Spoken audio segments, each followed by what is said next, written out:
ছোট্ট বালক আর দানশীল রাজা। এক দেশে এক ছোট্ট ছেলে ছিল, নাম তার ইদ্রিস।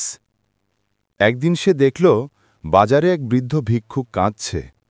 ইদ্রিস এগিয়ে গেল এবং বলল, চাচা, আপনি কেন কাঁদছেন?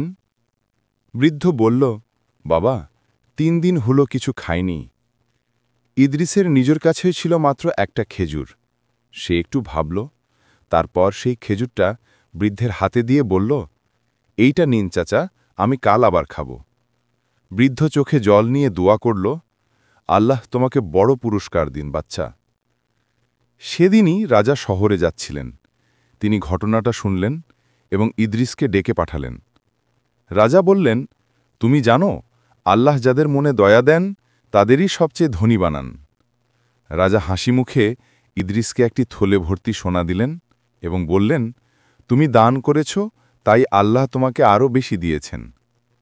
ইদ্রিস বলল, রাজামশাই, আমি শুধু এক খেজুর দিয়েছিলাম, কিন্তু আল্লাহ আমার জন্য পুরো থলে ভরে দিলেন।